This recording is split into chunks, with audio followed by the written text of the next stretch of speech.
Welcome to Roleplaying History, the podcast where we explore the history of role-playing games. I'm Wayne Davis, and I'll be your guide for today's tour. Episode 21, Role-Playing Game-Based Comics. This week I wanted to step back from the deep dives into games, creators, and companies and look into some good old-fashioned entertainment. I mean, we've all read comics over the years. Whether it's the daily comics in the newspaper or the monthly comic books from either a newsstand, you can Google that if you don't know what it is, or your friendly local comic or game shop. But there have been a number of comics over the years that cover the role-playing hobby. Some are daily or weekly strips, while others come out in a monthly comic book form. And for the record, there are as many comics based on gaming as there are gamers out there. Again, Google it if you don't believe me. For the purposes of our show today, I'm going to look at 5. Knights of the Dinner Table, Dork Tower, Nodwick, Order of the Stick, and What's New with Phil and Dixie. I do want to mention up front that I'm a huge fan of all 5 of these comics, and they first came to my attention in the pages of Dragon magazine, which I subscribed to for a great number of years and bought off the newsstand for years before. So, if it sounds like I'm being a bit of a homer discussing these comics, I'll admit I am. Hey, if you've got comics you'd like to hear me talk about, hit me up and I'll work them up into another episode down the line. Deal? With all of that out of the way, let's dive into the first comic on my list, Knights of the Dinner Table. Knights of the Dinner Table was created by Jolly Blackburn, who handles the drawings and the dialogue for every single one of his comics. Oh, hey, it's a Jolly Blackburn reference. I haven't brought him up in ages. Anyway, the title of the comic is, in and of itself, a poke at Arthurian legend, namely the Knights of the Round Table. After all, the stereotypical game is played around a kitchen table, so the name kind of fits. Knights of the Dinner Table first appeared in the pages of Shadis magazine. Specifically, it showed up in issue 2, dated March-April of 1990. Jolly was the creator and editor of the magazine, which was originally conceived as an independent fanzine. He'd decided, going into that issue, that he wanted to draw what he called a simple comic strip, which he could use on the last page of the magazine. Jolly has admitted over the years that he never intended Knights of the Dinner Table to be a permanent fixture in the magazine.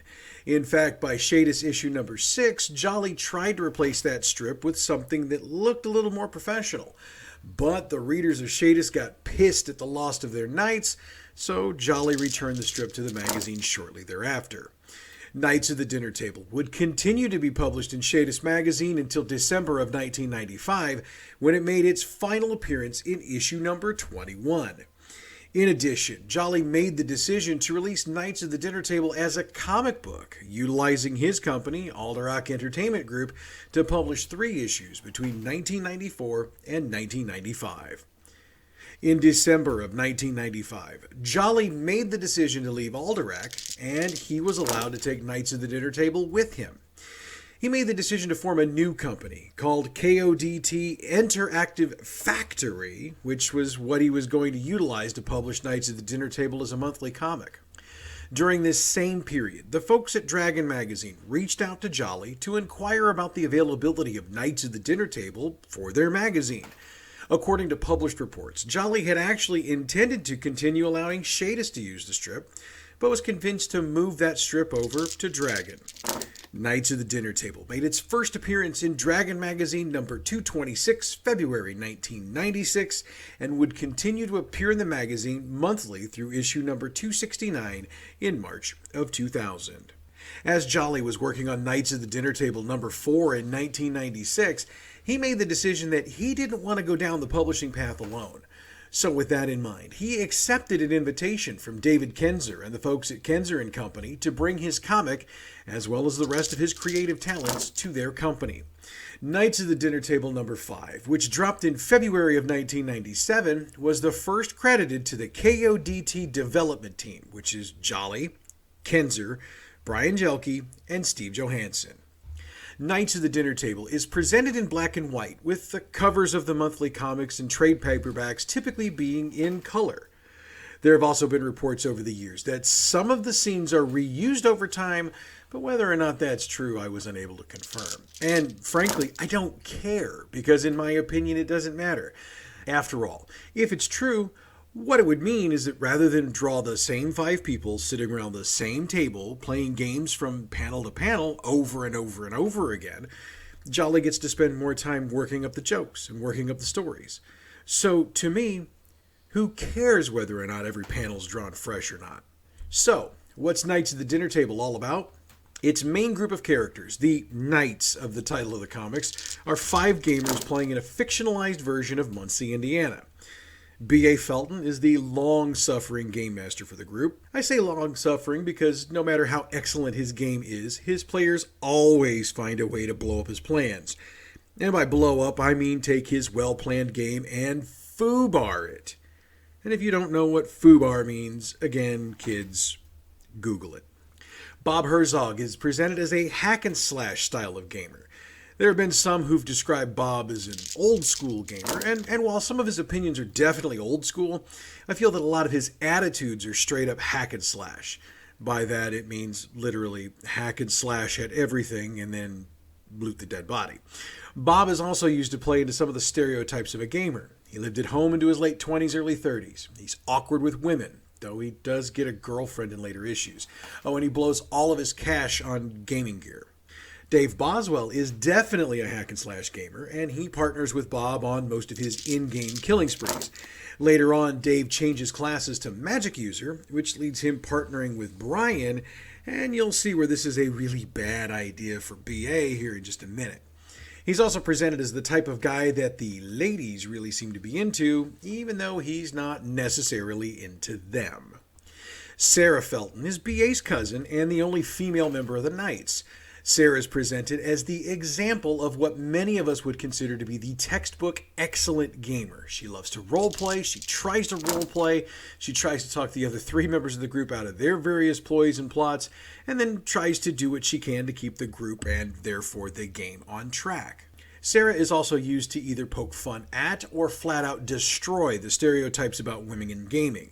Over the years, she's railed against the proverbial chainmail bikini that so many female characters wore in games over the years, rampant sexism at some game tables, and a whole host of other issues Jolly and the KODT team have chosen to address.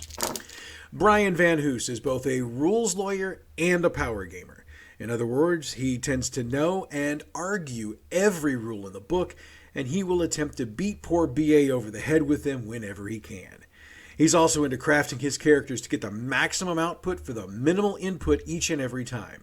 He's also typically the guy who can quote the rules to Bob and Dave that they'll use to try to screw over BA in their various plots.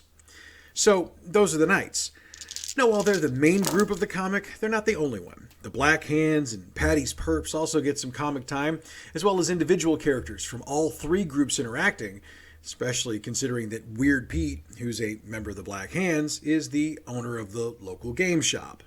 In short, Knights of the Dinner Table is a comic that not only acknowledges the stereotypes and trends in the role-playing game field, but it also takes plenty of shots at them.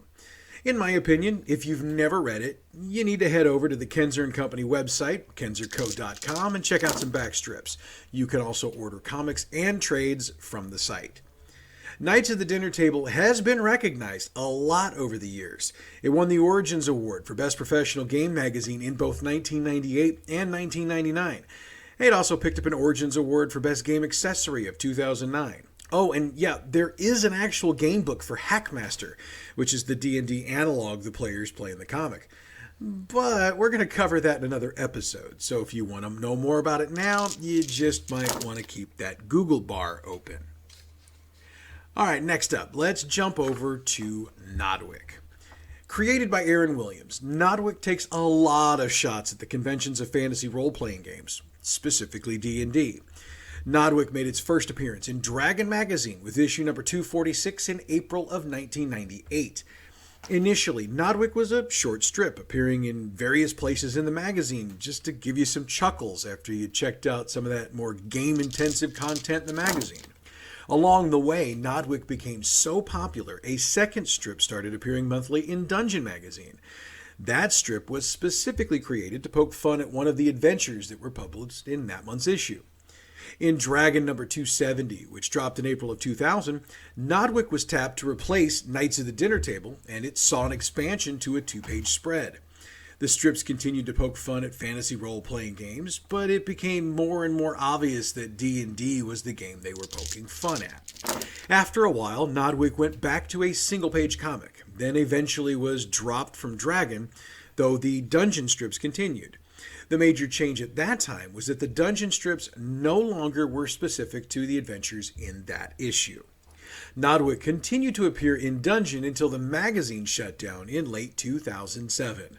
At one point, Nodwick was a bi-monthly comic book. That ran for 36 issues before it came to a close. However, Nodwick still survives. Strips are utilized as what are known as backup strips in Nodwick's sister publication, PS238. I would note, though, that you can get trade paperbacks of the comics wherever you buy your comic books. Just ask. Oh, and you may be asking, just who in the hell is Nodwick? By the way, I think that would make a great t-shirt. Aaron Williams, all I ask of you is if you use that, hook me up with a shirt, my man. Just hook me up with a shirt. Nodwick is a short henchman. Williams uses the term henchman rather than hireling, but the hireling from Advanced Dungeons & Dragons is what Nodwick is intended to imitate. He's been the man of hench for the adventuring party for a very long time, even as the comic started. And as Williams' artistic style evolved, Nodwick became shorter and his nose got bigger. And yes, those physical changes were commented on more than one occasion in the comics. Nodwick is what I would term as an abuse monkey. He's constantly forced to carry way more stuff than any one individual should have to schlep. In addition, he's frequently utilized to set off traps, attract or distract monsters, and he's even been used as a battering ram a few times.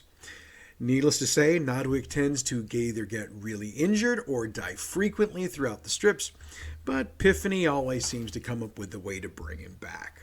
Nodwick is the common sense of the party, though none of them tend to listen to him. However, he will tend to point out how screwed up their ideas are, especially since he's the one who tends to pay the price for the harebrainedness of the plans. Over the years, Nodwick was given stats for AD&D, with the idea being he has proficiencies in so many nondescript categories it's ridiculous. However, one thing I found funny was that one AD&D set of rules for Nodwick notes that anytime the group encounters a deity, there's a 20% chance the deity recognizes Nodwick since he dies so damn much. Jaeger is the party's fighter and is every bit the stereotypical fighter. He's buff, he's armored, he's drunk, and he's dumb as hell. However, from time to time, the strip does show that as a fighter, he's a definite badass. Artax is the party's wizard. Much as with Jaeger, Artax is the stereotypical mage type. He even wears the pointy green hat and has the long mustache. Artax is definitely smart, but he can be fairly easily convinced to go along with one of Jaeger's dumb ideas. He also never hesitates to use Nodwick as a guinea pig. Piffany, who I mentioned just a moment ago, is the group's cleric. She's portrayed as a genuine sweetheart, but way more on the naive side. She's small, wears glasses, and bakes the world's best cookies. She also spends way too much time having to put Nodwick back together with her duct tape of healing, and yes, it's a thing. Her naivete allows Jaeger and Artax to use or distract her to accomplish their various schemes. Now, I gotta be honest about something for a minute. When I was originally putting together the list for this episode, I'd forgotten about Nodwick. I am ashamed to admit that, but when I was doing some research on Knights of the Dinner Table and Dork Tower, I was linked to Nodwick. And when I saw it again for the first time in a very long time, I was so embarrassed I'd forgotten the strip that caused me to laugh so hard back when I first started reading it in the pages of Dragon magazine. So, to Aaron Williams, my greatest, deepest apologies, sir. Alright, I just mentioned Dork Tower a couple of minutes ago, so let's deep dive it next. Dork Tower was created by John Kovalik and made its first appearance in January of 1997. Over its history, it has appeared in the pages of Dragon Magazine, Shadis, Comic Shop News, and Pyramid. It has also gotten its own bi-monthly comic book, as well as weekly strips dropped online. Now, I realize this is a show discussing comic strips that are focused on role-playing games, but Dork Tower covers so much more than that. The easiest way to put it is that Dork Tower covers pretty much everything in dork or geek culture. Role-playing games, comic books, video games, sci-fi and fantasy movies. Dork Tower covers it all. John also takes the opportunity from time to time to infuse a bit of current events into his strips, usually to both alleviate concerns as well as poke fun at the absurdity at some parts of our society today. Now, during the first year the comic ran in Dragon magazine, it had a different name. Called Shopkeep, it was focused on the game shop in the comic's fictional town of Mud Bay, Wisconsin. Those strips were specific to the role-playing game world, and the owner of the game shop was the featured character. However, other members of the Dork Tower strip, which was running in other magazines at the time, made appearances as well, and Dragon readers were able to become aware of and then infatuated with Dork Tower. After about a year, Shopkeep was discontinued and Dork Tower settled in at Dragon. Matt McLemore is the featured character of the comic. He's the GM for his game group, but also the surrogate for the reader, as many of the situations he finds himself in are similar to what the majority of the comic's readers have experienced. Ken Mills is considered to be the most responsible member of the group. He's buttoned down, but not too serious. Igor is the comic relief of this strip. He's known to say, "Mine!" and throw wads of cash at the cashier when something new and overhyped comes out. He makes rash decisions when he games as well, but unlike nights at the dinner table, where these decisions turn into a foobar, Matt and Ken can tend to find a way to either get Igor back in line or just smack him down. Carson is a muskrat. He's got a bad case of short attention span and tends to switch his interests as frequently as I change my Taco Bell order. However, he works to support his interests, though his jobs are shown to be demeaning service sector jobs. Bill Blyden is the owner and manager of Pegasaurus Games, which is the game shop in Mud Bay where all the characters shop. While he's presented as a comic-appropriate character, he's also the voice of the game shop, which is increasingly seeing itself under siege from Amazon and other online companies. Gilly Woods is known as the Perky Goth. She's a LARPer, and Matt has a crush on her. What makes her perky is that even though she is presented as goth, she's into cute and cheerful things, which would theoretically be the opposite of goth. There are other characters that appear in the strips, but if you know these, you're prepared to pick up a comic and start reading. Dork Tower won the 2002 Origins Award for Best Game-Related Periodical, as well as the award for Best Game-Related Fiction Graphic Form. It had picked up an Origins Award the previous year for Best Professional Game Periodical. If you're interested in Dork Tower, you can head over to your friendly local comic or game shop and pick up a copy of the comic, or you can head to their website, dorktower.com, and see strips as well as purchase merch. Next up on today's tour is the newest strip in this collection, The Order of the Stick. The Order of the Stick is a straight-up satirization of RPGs in medieval fantasy and is drawn in a stick figure style. Rich Burlew is the creator and writer for the strip, and unlike the other strips in today's show, Order of the Stick is, and pretty much always has been, an online strip. The Order of the Stick started on September 29, 2003. Rich Burlew posted the first strips on his personal site for gaming articles.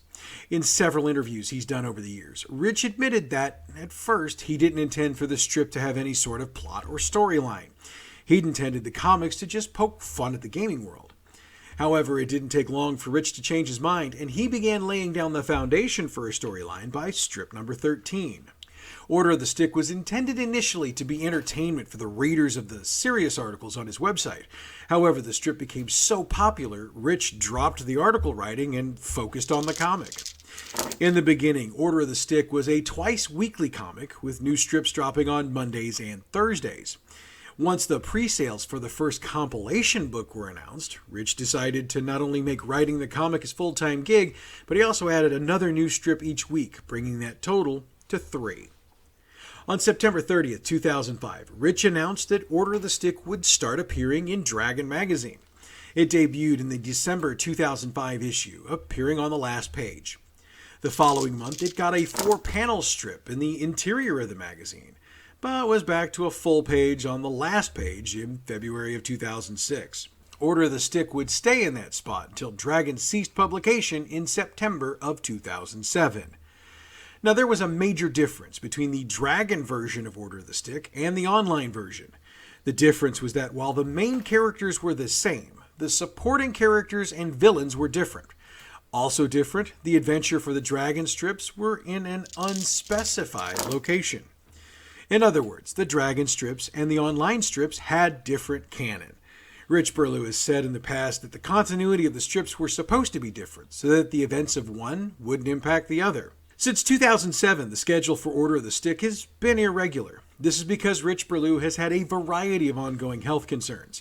However, he's been upfront with his readers, posting on his website when things will prevent new strips from dropping. It should also be noted that for at least 2 years, he's been claiming he's only got one more book in him. However, he frequently reminds readers in the very next statement that it took him 5 years to put the previous book together, and 5 more years for the previous book before that, so Order of the Stick isn't going anywhere anytime soon. What makes Order of the Stick different from the other comics we're discussing today is that it's very self-aware. If you're a fan of Deadpool, you've seen this type of self-awareness before. The characters understand they're in a role-playing game, and they're aware of the rules of that game. In fact, characters will frequently break the fourth wall to make comments about rules and rule changes, especially right after they've leveled up. On that note, I remember one strip where there was a ding effect popping up over each of the characters' heads. One by one, they acknowledged they'd leveled up and started spouting off all the new stuff they could do. The rogue character was waiting for his ding, and when it didn't come, he figured out he was about 100 XP short of leveling up, and immediately started killing rats, mice, and other small creatures in an attempt to get his 100 XP so he could level up. Yeah, this is that kind of comic, and I love it for it. The fourth wall also got broken a couple of times when characters in the main strip made reference to things that were said in the Dragon strip, noting that, I told you that in the Dragon strip, so I don't even know if it's canon. Order of the Stick has 10 books, mostly with compiled online strips, though there have been some new strips written just for the books. There have also been board games and other assorted products released. If you want to check it out, you can either pick up a book at your local comic or game shop, or head over to the site at giantitp.com and choose Order of the Stick in your options. Last up on today's tour is a comic that is no longer produced. What's New with Phil and Dixie? What's New with Phil and Dixie was a parody comic created by Phil Foglio. He was the Phil in the strip. He and Dixie explored the world of gaming, specifically tabletop role-playing games. Some of their exploration was reporting, some was advice, but it was all definitely parody, especially with some of Dixie's replies to Phil. There was a long-running joke in the strips about the Sex in D&D segment they'd be doing. However, it was never produced for the magazines, though I hear it was written and included in one of the printings of a book that they did. What's New with Phil and Dixie first appeared in Dragon magazine in 1980, somewhere around issue number 50, and ran through issue number 84 in 1984. Phil Foglio had done some cover art for Dragon magazine before he began the comic strip, and he admitted in an interview that he realized he could make more money if he did a comic instead of the cover art. So he did it for about 4 years before retiring it to focus on other creative works. However, during the strip's hiatus, the characters did appear in Phil's book, Another Fine Myth. But the strip had been so popular, Phil was encouraged to resurrect it for the Duelist magazine in 1993. One big change when it came back was that Phil and Dixie focused on the collectible card game section of the business instead of the role-playing game section. The comic's Duelist run ended in 1999 when the Duelist ceased publication. However, Wizards of the Coast knew a good thing when they saw it, and What's New moved back to Dragon magazine, running from 1999 to 2003 in issues 265 through 311 before it stopped again. But it came back one final time with a farewell strip in Dragon number 359, which was the final Dragon magazine to be printed. What's New has had its strips collected and published in 3 collections over the years, and I believe you can find them, though it may take you a little bit of digging to do so. But trust me, it's well worth the search. Phil Foglio also republished the strip on his personal website for 3 years as a weekly webcomic, but he stopped doing that in 2010. Now, as I said, What's New is no longer published, but its impact on those of us who read Dragon magazine in the early 1980s cannot be overstated. Again, if you find it, I strongly recommend you check it out, though I will warn you in advance that a lot of those strips, well, okay, not a lot, some of those strips have not aged well. So we're almost at the end of today's tour, but before we stop the bus, I did want to point out that if you want to keep up to date on what these artists are doing, you can typically find them either on their websites or on social media. In the cases of Jolly Blackburn and John Kovalik, they post frequently on Facebook, and I follow both of them. If you're interested, I suggest you check them out. And with that, we come to the end of today's tour. Next week, we'll get back into the game deep dive, but this time let's do some cyberpunk. We'll look long and hard at Shadowrun. By the way, I want to try something here. Friday, November 26th is the day after Thanksgiving here in the United States. That being said, I know that more than 40% of our listeners come from outside the U.S.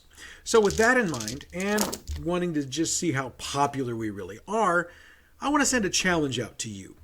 You are going to decide what the topic's going to be for the November 26th show. Is there something you've been dying to hear me talk about? Let me know.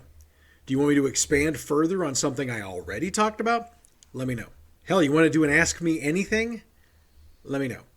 I'll be taking your suggestions on all the forums, Facebook, Twitter, YouTube, and by email. So, starting today, you can drop your ideas to me.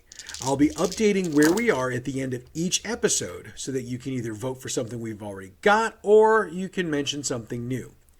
I'll be announcing the winner on Friday, November 19th, so you will have until Wednesday, November 17th to get your ideas into me. This is either going to be one of the best ideas I've ever had or a soul-crushing bad idea. Either way, I want to send a shout out to all of you for continuing to listen to our little show that could. Again, I ask you to tell anyone you think might dig the show to check us out and give us good reviews wherever you can review your podcasts. By the way, the music that we use to both come in and go out on this podcast comes from Pixabay.com. If you're looking for royalty-free music, check them out. They've also got royalty-free backgrounds and other things. So it's Pixabay.com. Give them a check. As always, you can check us out on Facebook at the Roleplaying History Podcast page. Twitter, hit us up at RoleplayingP. YouTube, our page is Roleplaying History Podcast. Click on the subscribe button and hit the bell so you get alerts when we drop new stuff. You can email us at roleplayinghistorypodcast@gmail.com. Next week, we go cyberpunk and check out Shadowrun. But that's next week. And until then, I'm Wayne Davis, and you're Role-Playing History.